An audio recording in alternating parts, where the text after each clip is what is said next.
దేవుడి దగ్గరికి క్రైస్తవులు అంటారండి, మా దేవుడే నిజమైన దేవుడు. అంతే కదా, అందరికి అదే బాధ. క్రైస్తవులు అంటారంటే మా దేవుడే నిజమైన దేవుడు, ఈ దేవుడి దగ్గరే రక్షణ ఉంది, ఈయన ద్వారే లోక కళ్యాణం అని అంటారండి. అది బాగోలేదు. దేవుణ్ణి ఏ రూపంలో అయినా కొలవచ్చు. దేవుళ్ళు అనేకం ఉంటే తప్పేంటి? మేము ఎవరినన్నా యాక్సెప్ట్ చేస్తాము, కానీ మీరు ఒకళ్ళనే పట్టుకొని ఎలాడతారు, ఇది మాకు నచ్చదు అంటారు. సహజమే, ఈ ప్రశ్న న్యాయమే, సహజమే. చాలామందికి మంచి మనసుతో కూడా ఈ ప్రశ్న అడుగుతారు. ఒక కుర్రాడు రవి జకర్యాస్ అని చాలా మంచి దైవజనుడు ఉండేవాడు. ఆ దైవజనుడు కూడా ఇదే ప్రశ్న అడిగాడు, ఎందుకంటే మీరు ఒకటే దాన్ని నమ్ముతారు అన్నాడు. అంటే ఆ దైవజనుడు ఏం చెప్పాడంటే, ఎన్ని మత గ్రంథాల్లో ఈ ప్రపంచంలో ఉన్న ప్రతి ధర్మంలో, ప్రతి విశ్వాసంలో ఎక్కడికి వెళ్ళినా ఒక మాట చెప్తారు, అదేంటంటే సత్యము ఒకటే. హల్లెలూయా. సత్యం ఏంటి? ఒకటే. మీరు ఎవరన్నా చూడండి, ఒకటే.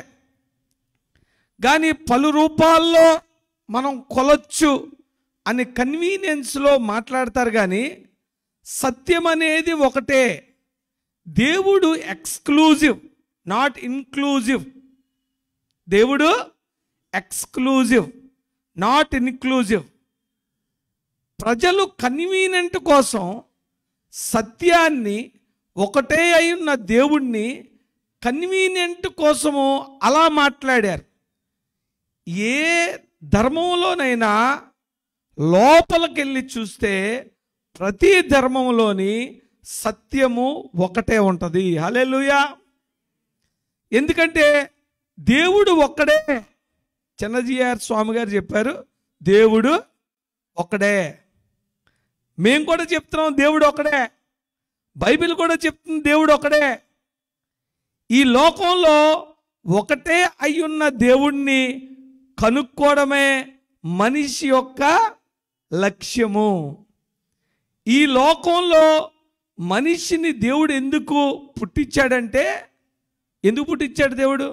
పని ఏంటి అంటే, ఆదిలో దేవుడు ఎందుకు పుట్టించాడంటే దేవునితో సహవాసం చేయడానికి పుట్టించుకున్నాడు.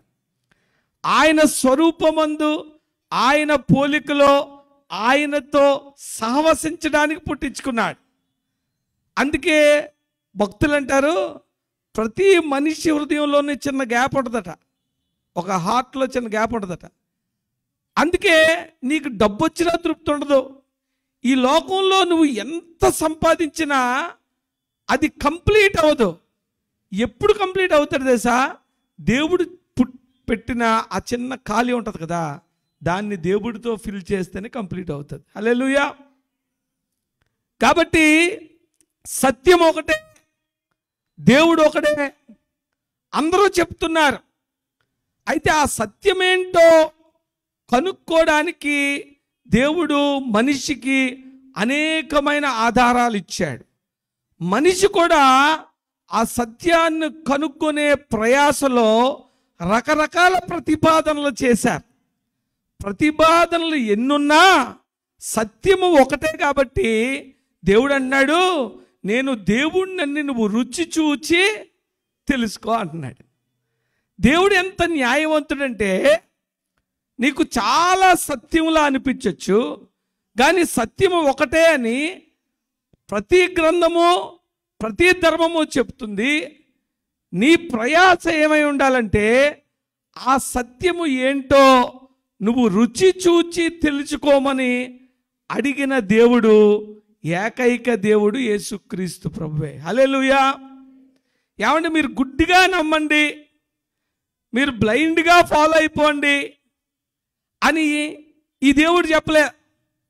చాలామంది అంటారు క్రైస్తవులు గొర్రెలు అంటారు కదా.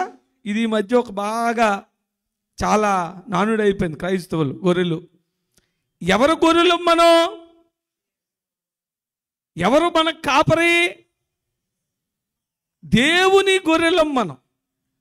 దేవుని గొర్రెలం మనం. చాలా బెటర్ కదండి. మనిషిని మనిషిలా చూడలేని సమాజంలో ఉంటున్నాం మనం. మనిషి ఇంకో మనిషిని ముట్టుకోలేని సమాజంలో ఉంటున్నాం.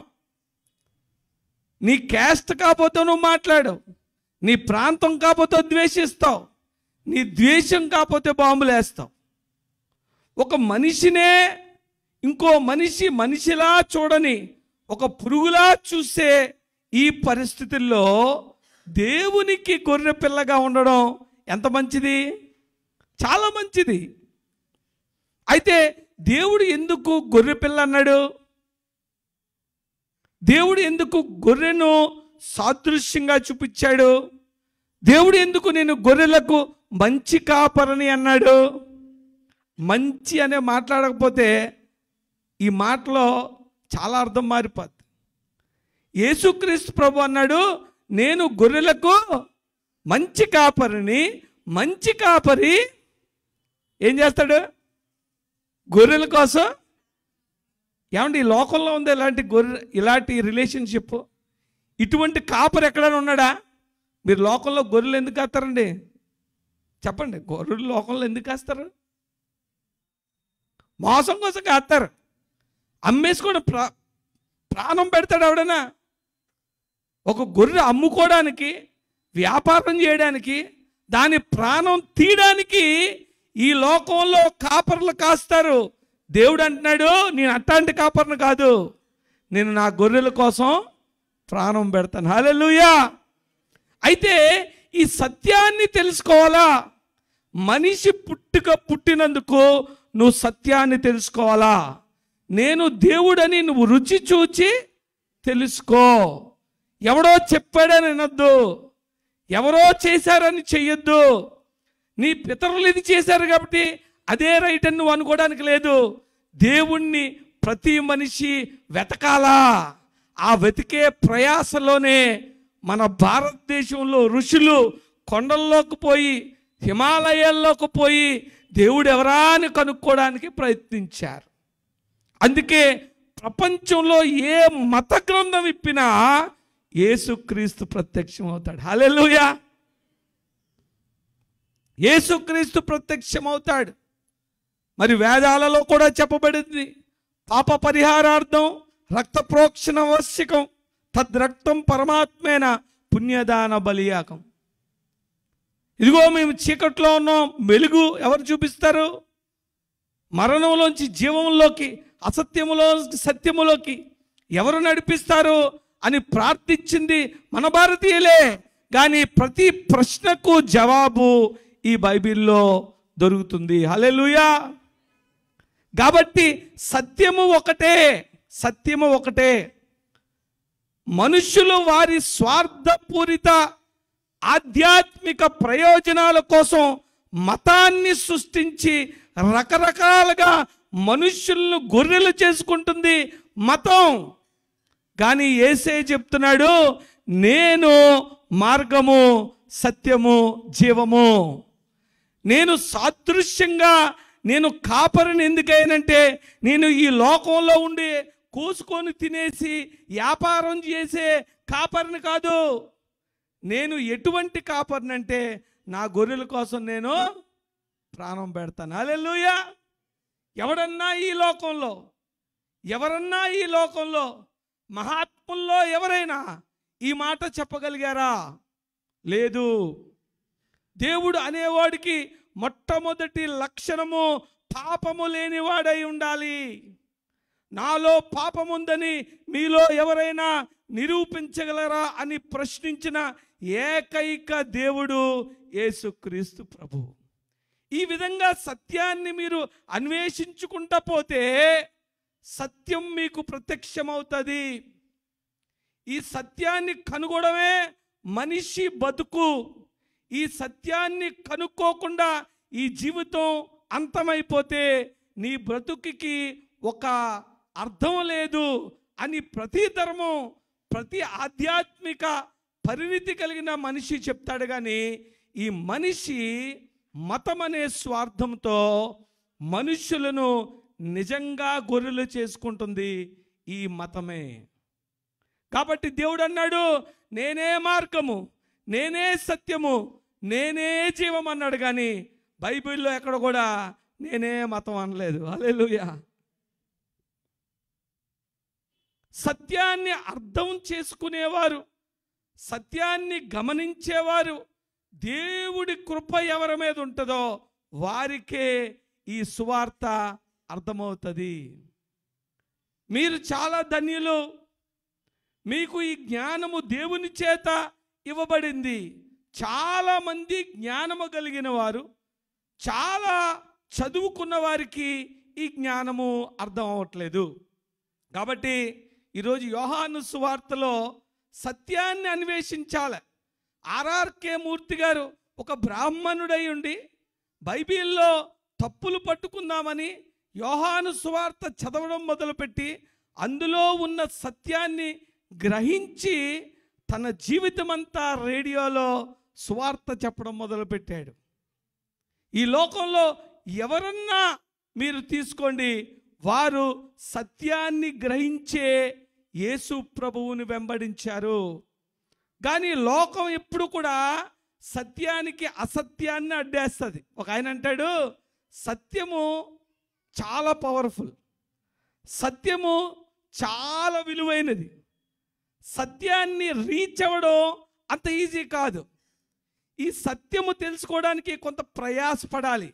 కానీ ఈ సత్యానికి బాడీ గార్డ్స్ ఉంటారట, ఈ సత్యాన్ని కాపు కాసేవాళ్ళు ఉంటారట, ఈ సత్యం వరకు వెళ్ళకుండా అడ్డుకునేవారు ఉంటారట. వాళ్ళు ఎవరు తెలుసా? అబద్ధం. సత్యానికి బాడీ గార్డ్ ఎవరు? అబద్ధం. అందుకే ఏదేను వనంలోనే సైతాను అబద్ధము చేత సత్యాన్ని విరగ్గొట్టాడు. అందుకే సైతానికి దేవుడు ఏం పేరు ఇచ్చాడంటే అబద్ధానికి జనకుడు అని పేరు ఇచ్చాడు. కాబట్టి ఈ అసత్యములోకి అసతోమా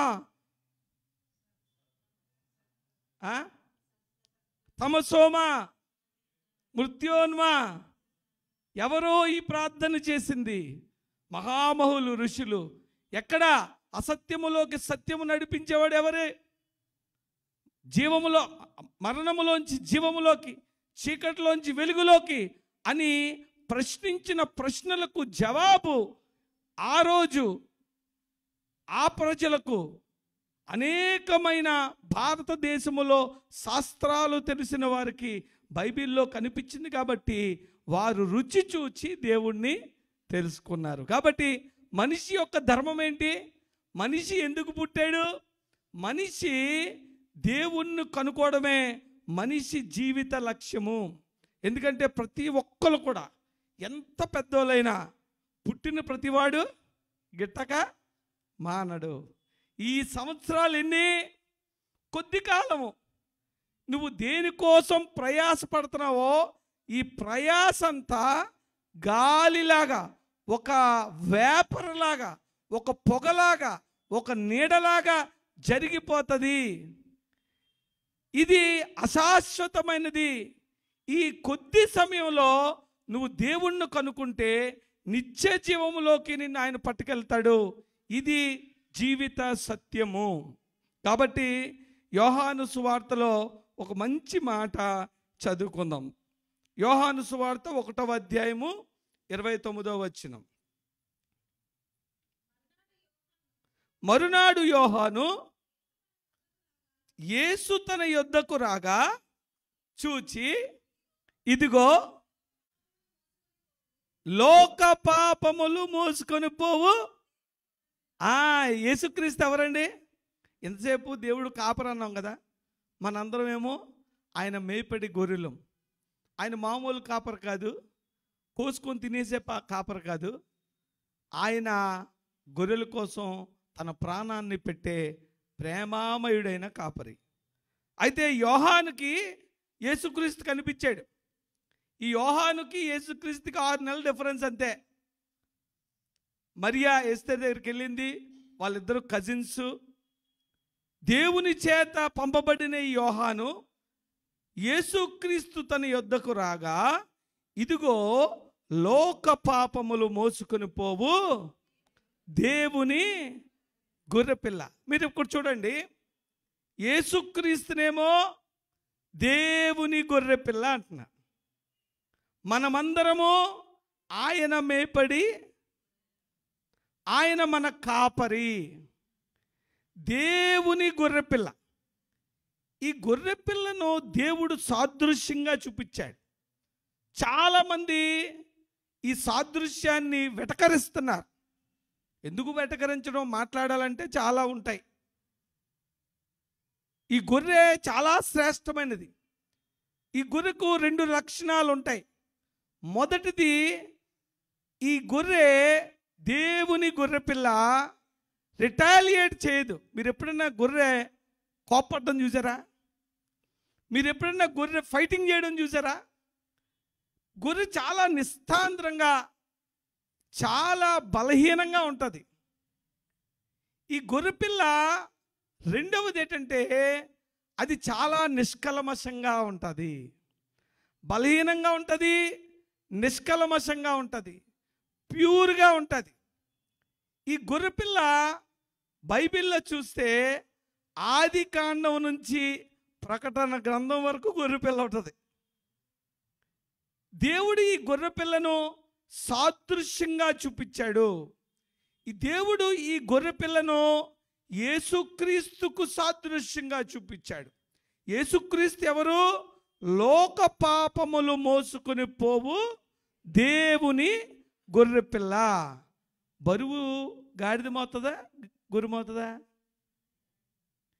ఈ గొర్రెపిల్ల డిఫరెంట్ గొర్రెపిల్ల. ఈ గొర్రెపిల్లట లోక పాపాలన్నీ మోస్తుందట. లోక పాపములు మోసుకొని పోవు దేవుని గొర్రెపిల్ల. మీరు చూడండి, ఈ గొర్రెపిల్లను దేవుడు సాదృశ్యంగా ఇచ్చాడు. ఎందుకు ఇచ్చాడంటే, ఈ మానవాళిలో ఏ హిస్టరీ చూసినా, ఏ జనరేషన్ చూసినా, ఏ తెగ చూసినా అందరికీ ఒకటి అర్థమవుతుంది. ఏంటంటే, మనుష్యుల పాపాలకి ఒక పరిహారం కావాలి. ఆ పరిహారమే బలి. ఆ పరిహారమే బలి. ఆది కాండంలో ఆదామవ్వల్ని దేవుడు చేసినప్పుడు, వారు పాపము చేసినప్పుడు వారు దిగంబరులమని వాళ్ళకి తెలిసింది. దేవుడు వచ్చి అన్నాడు, ఆదాము నువ్వెక్కడున్నావు అంటే, నేను దిగంబరినై ఉన్నాను కనుక నేను ఆకులు చుట్టుకొని దాక్కున్నాను అన్నాడు. అయితే దేవుడు వారిని పిలిచి, మరి దేవుడు భూమిని శపించాడు. ఏ సర్పము ద్వారా అయితే మోసపోయారో ఆ సర్పాన్ని శపించాడు. ఆదాముని శపించాడు, అవ్వను కూడా శపించాడు. ఈ విషయాలన్నీ మీకు తెలుసు. తెలిసిన తర్వాత ఈరోజు ఒక మాట, ఇందులో ఒక మాట కలుపుతా. ఇప్పటికీ చూడండి, చాలాసార్లు చెప్తా, దేవుడు ఏది శపించాడో ఆ శాపాన్ని అనుభవించడం ఈరోజు ఈ లోకంలో ధన్యత. ఆదాము అన్నాడు, నువ్వు కష్టపడతావు, నువ్వు చెమటోడుస్తావు, నువ్వు భోజనాన్ని కష్టపడి సంపాదించుకుంటావు. ఈరోజు పని లేనోడు, కష్టం లేనోడిని దీవించబడ్డోడు అంటామా, దీవెన లేనోడు అంటామా? ఎవరి చేతి కష్టం ఉందో, ఎవరి చేతి పంట వాడు తింటాడో వాడు దీవించబడిన వాడు. ఈరోజు అవ్వను దేవుడు శపించాడు, నీ ప్రసవ వేదన అధికమవుతుంది. ఈరోజు ప్రసవించడం, కనడం దేవుని దీవెన, లేకపోతే ప్రసవ వేదన లేకపోవడం దీవెన? దేవుని ప్రేమ ఎంత విచిత్రంగా ఉంటుందంటే, ఆయన కోపము కూడా నీకు దీవెనకరంగా ఉంటుంది. ఓకే, మంచిది. దేవుడు వారిని బయటికి పిలిచాడు. ఈ పాపము చేసిన వారిని ఆయన సన్నిధిలో ఉండలేరు కాబట్టి ఆ ఏదేను వనం నుంచి తోసేశాడు. ఆ పంపించినప్పుడు ఏం చేశాడు? వారికి చర్మపు చొక్కాలు తొడిగించాడు. అవి ఎక్కడి నుంచి వచ్చాయి? అంటే అప్పుడే ఒక గొర్రె పిల్లను వధించి దాని చర్మముతో ఈ వధ, ఈ రక్త ప్రోక్షణ అప్పుడే స్టార్ట్ అయింది. ఆది కాండం నుంచి ప్రకటన వరకు ఈ గొర్రె పిల్ల మనకు కనిపిస్తుంది. ఈ గొర్రె పిల్లను చాలా చులకనగా ఈరోజైతే చూస్తున్నారు, కానీ ఈ గొర్రె పిల్ల ఎంత శక్తివంతమైనదో మీరు లోకంలో చూస్తున్న గొర్రె పిల్లలు కాదు. ఈ లోకానికి అన్వయించుకునే ఈ లోకము దేన్నన్నా వెటకరిస్తుంది, అది వేరే వదిలేసేయండి. ఆ రోజు ఆదామవ్వల రోజునే ఆ పాపానికి ఒక గొర్రె పిల్ల మరి రక్తము ప్రోక్షించబడింది. తర్వాత కయీను హేబేలు దగ్గరకు వచ్చాం. కయీను హేబేల్లో హేబేలు మందలోంచి కొవ్విన దానిని తీసుకొచ్చాడు. ఈరోజు కయీను మరి అర్పణ యాక్సెప్ట్ చేయబడలేదు, హేబేలు అర్పణ యాక్సెప్ట్ చేయబడింది. ఎందుకు తెలుసా? దేవుడికి ఏం కావాలి అది హేబేలు తీసుకొని వచ్చాడు. ఈ గొర్రె పిల్ల, ఈ మచ్చ మాయ, ఏ విధమైన కల్మషము లేని ఈ శ్రేష్టమైన గొర్రెపిల్ల ఈ పాప పరిహారానికి సూచన. దేవుని ప్రేమంతా, దేవుని యావంతా, దేవుని ఉద్దేశం అంతా ఏంటేసా, నా పిల్లలు పాపము చేసి బయటికి వెళ్ళిపోయారు, ఆ పిల్లల్ని మళ్ళా నేను తెచ్చుకోవాలి. నేను తెచ్చుకోవడం అనేది నా చిత్తము. వాళ్ళని న్యాయంగా పరిహారము చేసి తెచ్చుకోవడం అనేది నా న్యాయము. దేవునికి ప్రేమ ఎంత ఉందో న్యాయం అంతే ఉంది. దేవుని చిత్తము ఎంత బలమైందో ఆయన న్యాయము కూడా అంతే బలమైంది. కాబట్టి గొర్రె పిల్లను మన పాపాలకి సాదృశ్యంగా దేవుడు చూపించాడు. అక్కడ మరి హేబేలు కూడా గొర్రె మరి వధించబడింది. అలా ముందుకు వచ్చేస్తే ఇశ్రాయేలీల దగ్గరకు వచ్చారు. ఇశ్రాయేలీలు ఐగుప్తులోంచి బయటకు వచ్చే టైంకి దేవుడు ఒక చాలా భయంకరమైన ఒక పరిస్థితిని తయారు చేశాడు. వీళ్ళు ఐగుప్తులో చెరలో ఉన్నారు. ఫరో ఇశ్రాయేలును వదలట్లేదు. అనేకమైన మరి ఉధృతాలు వారి మీదకి తెప్పించాడు. అనేకమైన మరి జబ్బులు వారి మీదకి వచ్చాయి. చివరగా దేవుడు ఏం పంపించాడంటే, చూడండి, ఈరోజు రాత్రే మరణదూత ఈ లోకంలోకి వస్తుంది, ఐగుప్తులోకి వస్తుంది. అప్పుడు మీరేం చేయాలంటే సంవత్సరపు లోపు ఒక గొర్రె పిల్లను తీసుకొని దాన్ని వధించి దాన్ని రక్తాన్ని గుమ్మాలకి అద్దాలి. ఈ మరణదూత ఈ తీర్పు రాత్రి ఏ సమయంలోనైనా వస్తుంది, కాబట్టి మీరు లోపలే ఉండాలి. ఈ దూత వచ్చినప్పుడు మీ గుమ్మాలకు ఈ గొర్రె పిల్ల రక్తమును చూసి దాన్ని దాటిపోతాను, పాస్ ఓవర్ అయిపోతాను. కాబట్టి దాన్ని ఏమంటారు? Pass over. పాస్ ఓవర్ అంటారు. ఆ దినాన ఈ ఇశ్రాయేల్ నుంచి, ఈ మరణములో నుంచి జీవములోకి నడిపించింది ఎవరంటే ఈ గొర్రెపిల్ల రక్తము. ఇప్పుడు గొర్రెపిల్ల చిన్నగా కనిపించింది స్టార్టింగ్, గొర్రెపిల్ల ఎటకారం కనిపించింది కొంతమందికి.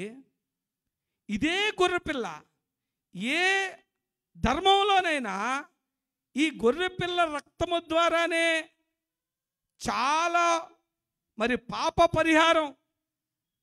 కొంతమందికి ఒక విధంగా చెప్పండి, కొన్ని దేవతలను ప్రసన్నం చేసుకుంటారు. ఇవన్నీ ఎక్కడి నుంచి వచ్చాయి? మనుష్యులు సత్యాన్ని మరలించి వారి స్వార్థానికి దాన్ని ఇంటర్ప్రిటేట్ చేశారు. కానీ అసలు భావం ఏంటంటే పాప పరిహారార్థం రక్త ప్రోక్షణం ఆవశ్యకం. ఈ రక్తము అనేది పాప పరిహారానికి మరి సూచనగా దేవుడు యాక్సెప్ట్ చేశాడు. కాబట్టి ఆ ఐగుప్తుకి, ఆ ప్రజలందరికీ ఈ మరణాన్ని నుంచి తప్పించింది ఏమంటే ఈ గొర్రెపిల్ల తాలూకు రక్తమే.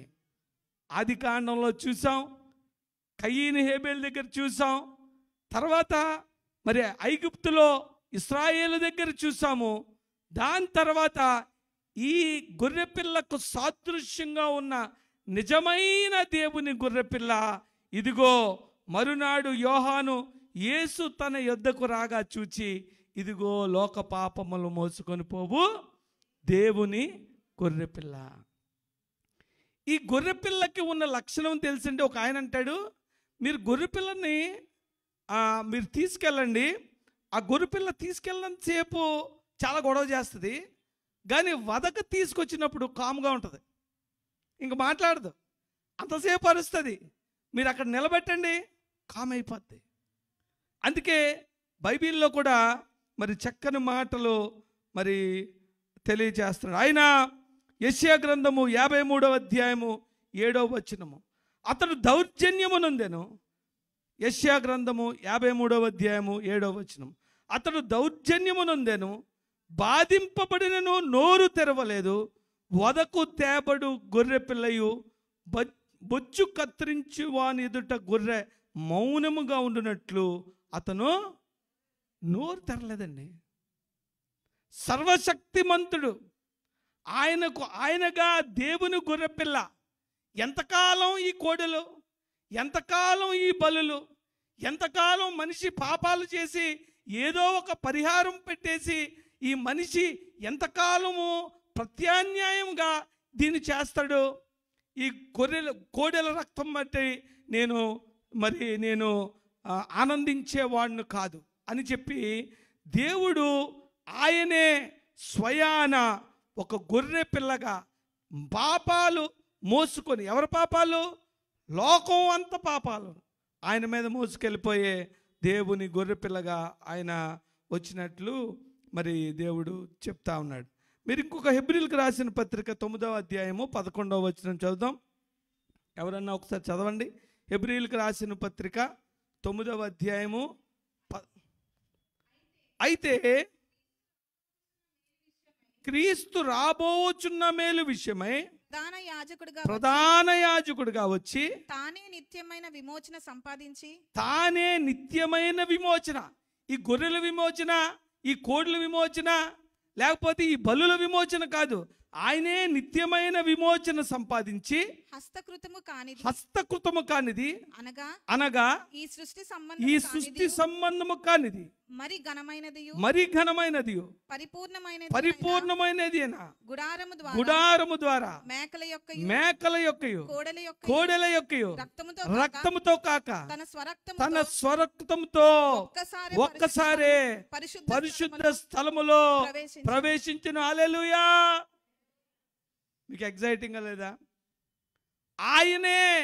ఆయన రక్తం పట్టుకొని ప్రధాన యాజకుడిగా ఆయన రక్తం పట్టుకొని ఆయనే ప్రవేశించాడట. ఆయనే ప్రవేశించాడు. ఇంకా మేకల యొక్కయు కోడెల యొక్కయు రక్తముతో కాక ఆయనే మరి ప్రవేశించాడు. 1 పేతురు 1వ అధ్యాయము 18వ వచనం. 1 పేతురు 1వ అధ్యాయము 18వ వచనం. ఈ గొర్రెపిల్ల యొక్క రక్తము గురించి ఇది ఎంత పవర్ఫుల్ అంటే, నేను చెప్తున్నానండి, ఈ గొర్రెపిల్ల యొక్క రక్తాన్ని మించిన శక్తివంతమైనది ఈ ప్రపంచంలో, ఈ యూనివర్స్లో ఎక్కడా లేదు. చాలా చిన్నగా చూస్తున్నారే.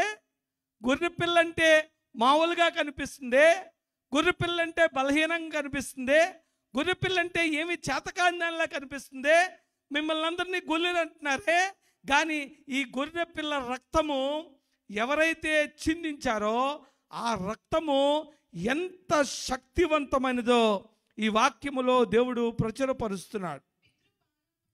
పితృపారంపరమైన మీ వ్యర్థ ప్రవర్తనను విడిచిపెట్టినట్లుగా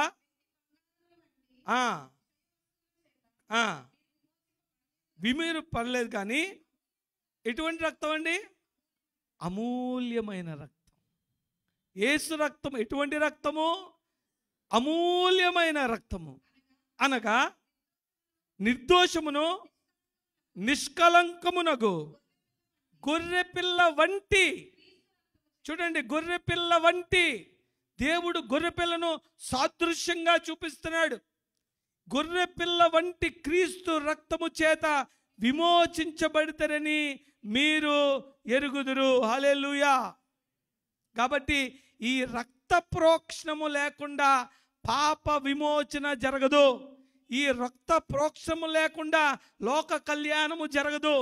ఈ ప్రపంచంలో, ఈ హిస్టరీలో ఇంతవరకు భూమి పుట్టిన దగ్గర నుంచి ఏ దైవ మానవుడు కూడా మనుష్యుల పాపాల కోసం రక్తము చిందించిన దాఖలాలు లేవు. కాబట్టి ఈ లోకములో ఎన్ని ప్రత్యాన్యాయాలు ఉన్నా అవన్నీ టెంపరరీ.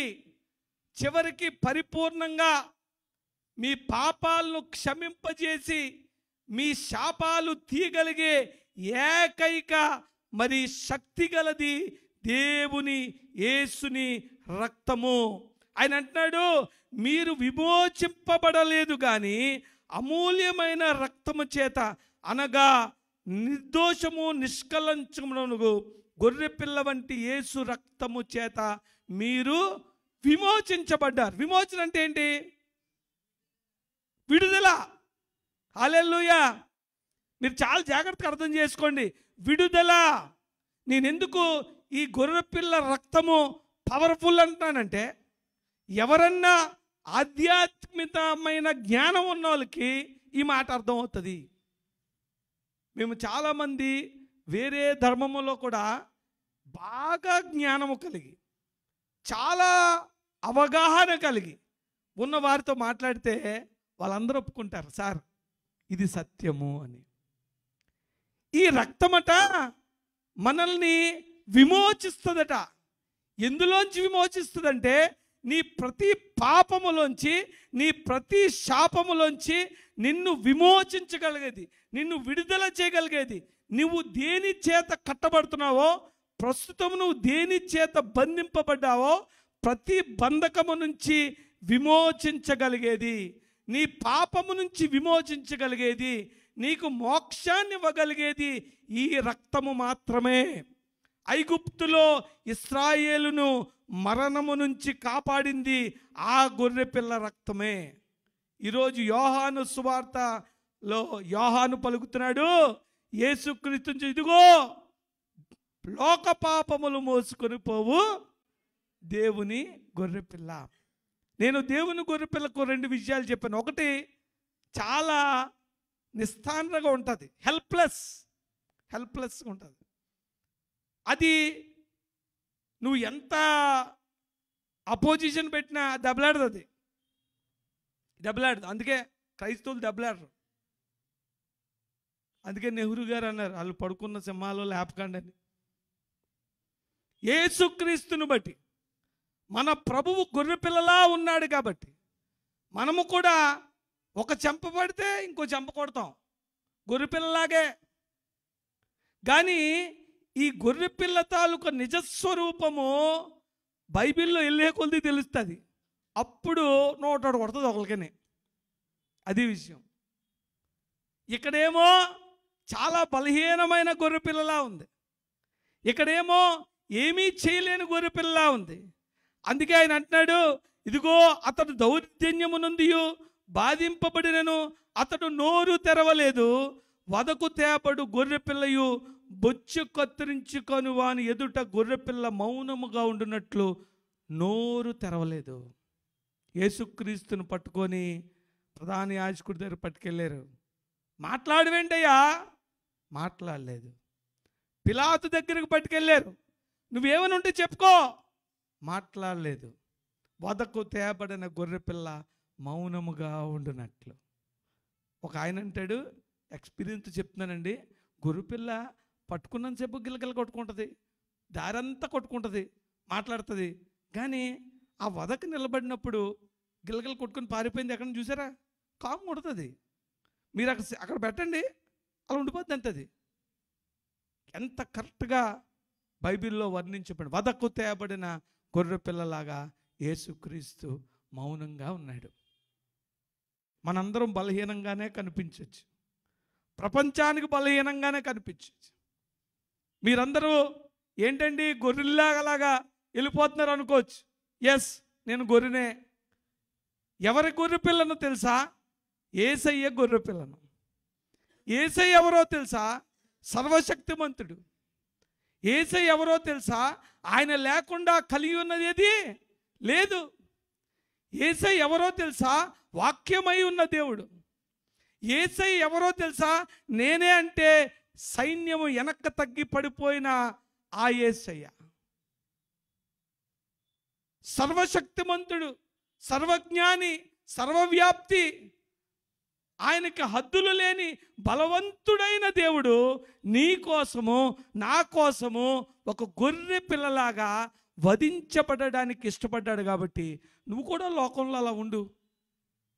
నీకో సమయం వస్తుంది, నీకు ఒక టైం వస్తుంది. ఆ టైంలో ఎవరైతే బలహీనులన్నావో, ఎవరైతే చేత కాదన్నావో వారికి ఈ గొర్రె పిల్ల తాలూకా శక్తి తెలుస్తుంది. అందుకే యేసుక్రీస్తు ప్రభువు గొర్రె పిల్లకు సాదృశ్యంగా పాత నిబంధనలో ఆది కాండములో ఆదాము అవ్వల కోసం వధింపబడిన చర్మపు చొక్కాలు గురించిన గొర్రెపిల్ల నుంచి, తర్వాత కయీను ఏబేలు దగ్గర గొర్రెపిల్ల నుంచి, తర్వాత పస్కా దగ్గర గొర్రెపిల్ల నుంచి, తర్వాత యోహాను ప్రచురించిన ఇదిగో దేవుని గొర్రెపిల్ల నుంచి ప్రకటన గ్రంథంలోకి దేవుడు గొర్రెపిల్ల వచ్చేటప్పటికి రూపం మారిపోతుంది. ఇది నేను మీకు తెలియజేయాలనుకుంటున్నా. ఒకసారి ప్రకటన గ్రంథము 5వ అధ్యాయము 5వ వచనం చదువుదాం. ప్రకటన 5:5. ఆ పెద్దలలో ఒకడు ఏడవకము. ఎందుకు ఏడుస్తున్నాడు? ఎంతకి ఒకటి చదవండి. మరియు లోపటను వెలుపటను, అలా కాదు, 5:1 చదవండి. ఎందుకు ఏడుతున్నాడు అర్థం అవుద్ది. ప్రకటన గ్రంథము 5వ అధ్యాయం 1వ వచనం. రైట్.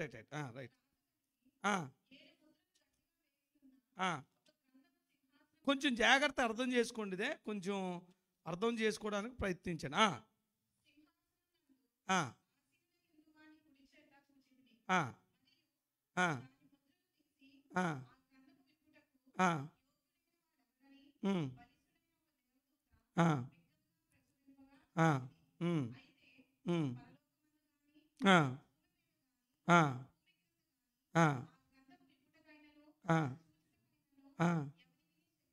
శక్తి లేకపోయాను.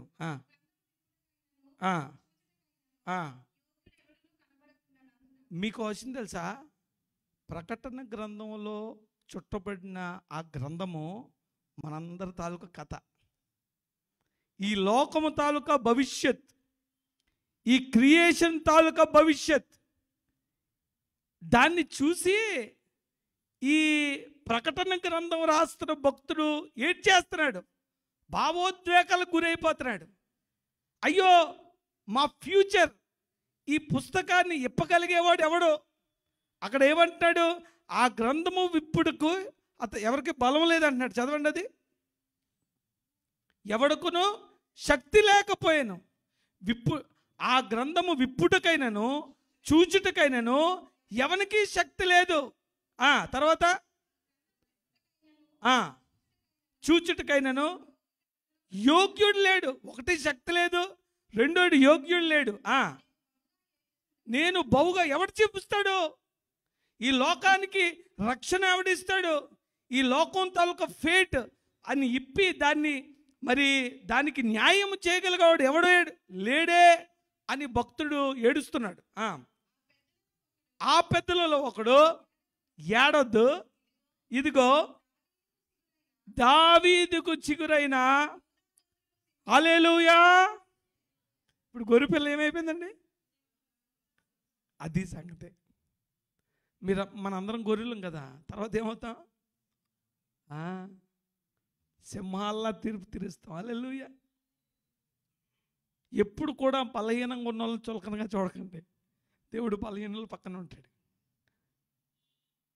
ఎంత ఇదే మౌనంగా ఉన్నా, ఇదే చేతకానట్టున్నా, ఇదే బలహీనంగా ఉన్నా ఈ గొర్రె పిల్లను ఏమన్నాడు? శక్తి గలవాడు, యోగ్యుడైన ఉన్నాడు. ఆయన ఎవరు? యూదా గోత్రపు సింహము, 7 ముద్రలు ఆ గ్రంథం ఇప్పడానికి జయము పొందాడు. నాతో చెప్పండి తర్వాత. మరియు సింహాసనమునకును ఆ 4 జీవులకును పెద్దలకు మధ్య వధింపబడినట్లు ఉండిన గొర్రె పిల్ల నిలిచి ఉన్నది. హల్లెలూయా. ఏ గొర్రె పిల్ల అయితే వధించబడిందో అదే గొర్రె పిల్ల సింహమై, యోధా గోత్రపు సింహమై ఇదిగో మళ్ళా ఈ లోకంలోకి వస్తుంది. వచ్చి ఈ లోకము తాలూకా ప్రతి ఒక్కరి చిట్ట అదే ఇప్పుతుంది. బైబిల్లో చెప్పబడుతుంది, ఈరోజు నువ్వు బలహీనంగా ఉన్నట్లు, ఈరోజు నువ్వు చాలా ఓడిపోయినట్లు, లేకపోతే నువ్వు అన్యాయం అయిపోయినట్లున్నావు. కానీ ఎవరైతే నీకు అన్యాయం చేశారో, ఎవరైతే నీ కంట తడి పెట్టించారో, ఎవరైతే నిన్ను శ్రమింపజేశారో, ఎవరైతే నీ దుఃఖాన్ని ఇచ్చారో వాళ్ళందరికీ తీర్పు ఎవరు తీరుస్తారో? నువ్వే. ఈ గొర్రెపిల్ల కొదమ సింహముగా మారిపోయింది. గొర్రెపిల్లను చూచి, గొర్రెని చూచి చులకనగా చూడకండి. ఈ గొర్రెపిల్ల రక్తమే ఇశ్రాయేలుని మరణములోంచి తప్పించింది. తద్రక్తం పరమాత్మేన పుణ్యదాన బలియాగం. ఈ లోకంలో పాప పరిహారం జరగాలంటే, శాప పరిహారం జరగాలంటే నువ్వు ఏమి చేసినా, తలకిందుగా తపస్సు చేసినా పని అవ్వదు అని అన్ని గ్రంథాలు చెప్తున్నాయి. ఒకటే ఒకటి, అదేంటంటే రక్త ప్రోక్షణం. ఆ రక్తము ఎవరిదై ఉండాలంటే కల్మషము లేని, పాపము లేని పరమాత్ముడిదే అయి ఉండాలి. ఆయన రక్తం ఒకటే ఈ లోకాన్ని పాపము నుంచి విమోచిస్తుంది. దానికోసమే ఆ శక్తిమంతుడైన, ఆ కొదమసింహమైన, ఆ బలవంతుడైన దేవుడు నీ కోసం, నా కోసం బలహీనమైన ఒక గొర్రె పిల్లగా మారిపోయాడు. ఈ విషయాలు మనం ఎప్పుడూ హృదయంలో గుర్తు చేసుకొని ఆయన్ని ప్రేమించడానికి ఇష్టపడాలి. ఈ విషయాలు మనం గుర్తు చేసుకొని మన విశ్వాస పరిమాణం పెంచుకోవాలి. ఆ విషయాలు గుర్తు చేసుకొని నీ ప్రతి బాధను సహించడానికి ఓర్పు కలిగి మీరు ఉండాలి. అదే ప్రకటన 5వ అధ్యాయము 8వ వచనం చూడండి.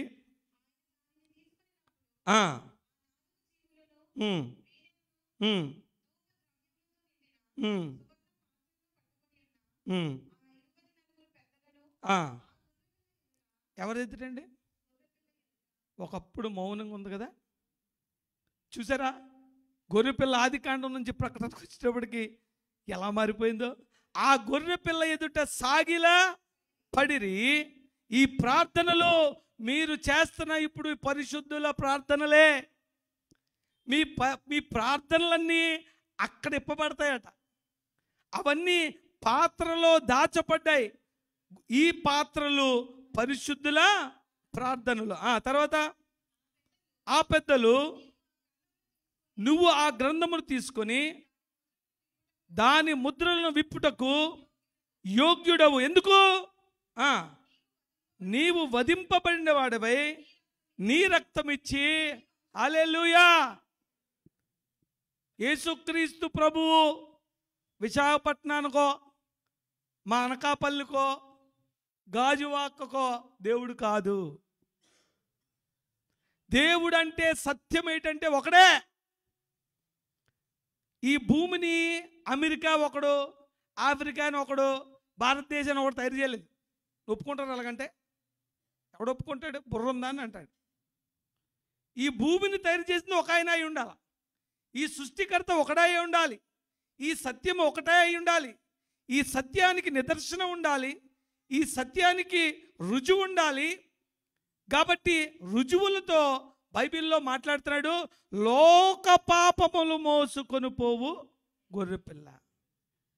మా జనాలకి, మా పేట వాళ్ళకి, మా ఊర్లో వాళ్ళకి, మా గ్రామానికి కాదు, లోక పాపములు బైబిల్లో రాసిపెట్టింది. ఈ బైబిల్ ఒకటే లోకం గురించి మాట్లాడుతుంది. కాబట్టి ఆయన ఏమంటాడంటే, తర్వాత చదవమా, నీవు వధింపబడిన వాడువు, నీ రక్తం ఇచ్చి. ఎవరిని కొన్నాడండి? మనల్ని కొనుక్కున్నాడా? నీ రక్తం ఇచ్చి ప్రతి వంశములోను, ఆయా భాషలు మాట్లాడే వాళ్ళను, ప్రతి జనములోను దేవుని కొరకు మనుష్యులను కొని మా దేవునికి వారిని ఒక రాజ్యముగా యాజకులుగా చేసితివి గనుక వారు భూలోకమందు ఏలుదురని కొత్త పాట పాడబడింది. హల్లెలూయా. పరలోకములో క్రొత్త పాట పాడబడుతుంది. బలహీనం అనుకున్న మీరందరూ కూడా యేసుక్రీస్తుతో కలిసి మీరు ఏలుతారు.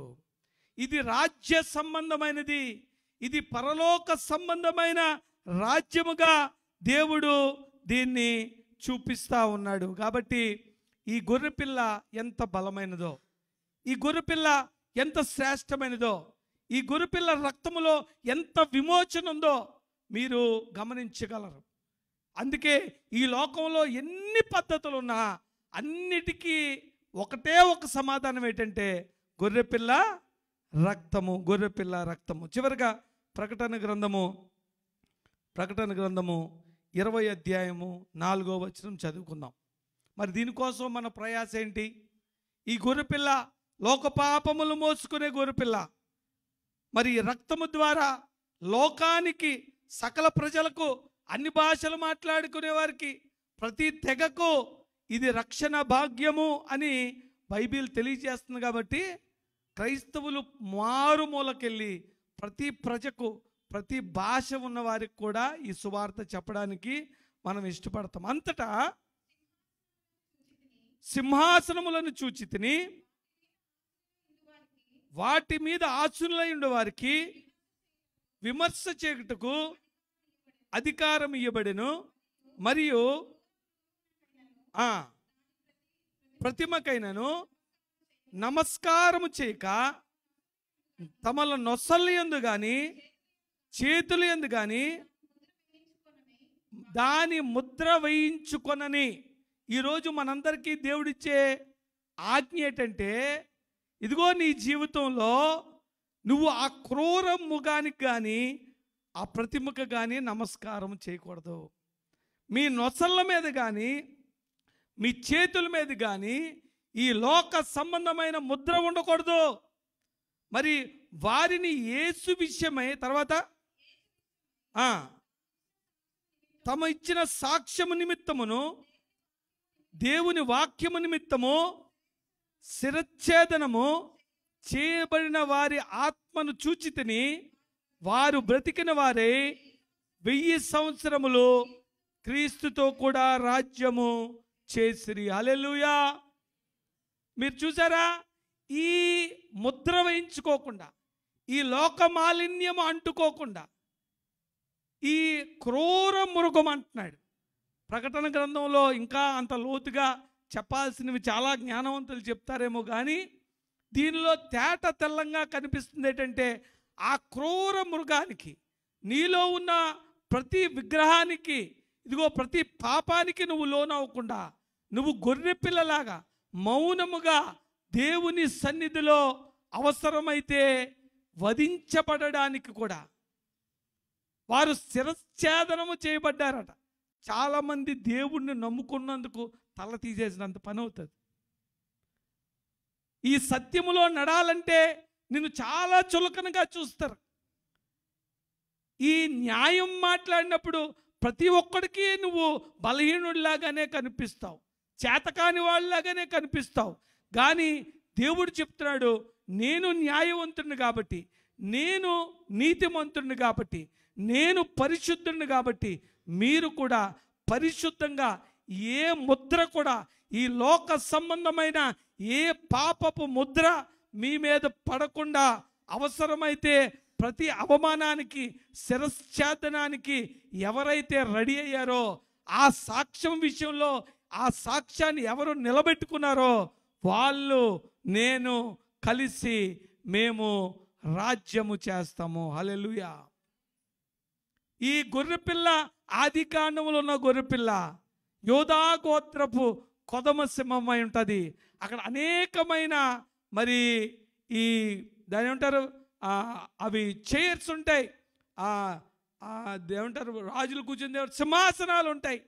దాని మీద మీరు కూడా కూర్చొని మరి తీర్పు తీరుస్తారు, రాజ్యము ఏలుతారు. కాబట్టి యోహాను సువార్త ఒకటే ఒక మాటను ధ్యానించాం. అదేంటంటే, ఇదిగో లోక పాపములు మోసుకుని పోవు దేవుని గొర్రెపిల్ల. ఈ గొర్రెపిల్ల ఎంత ప్రశస్తమైందో, ఈ గొర్రెపిల్ల ఎంత శక్తివంతమైందో. గొర్రెపిల్లే కదా అని నువ్వు చులకనగా చూస్తే నీకు మోక్షం లేదు.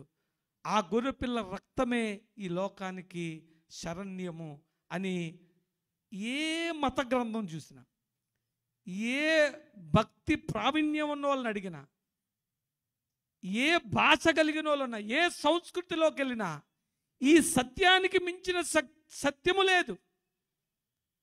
ఈ సత్యానికి మించిన సత్యము ఇప్పటి వరకు బయటికి రాలేదు. ఆ సత్యానికి స్వారూప్యమైన యేసు ప్రభువు మించిన అటువంటి యాగము చేసిన వారు ఈ లోకంలో ఎక్కడా కనిపించలేదు. కాబట్టే ఈ ప్రపంచంలో కోట్లాది మంది ఈ సత్యాన్ని అనుసరించి నడడానికి దేవుడు, పరిశుద్ధాత్మ దేవుడు వారిని ప్రేరేపించాడు. కాబట్టి ఈ సాక్ష్యము, లాస్ట్ వీక్ కూడా సాక్ష్యం గురించి మాట్లాడుకున్నాం.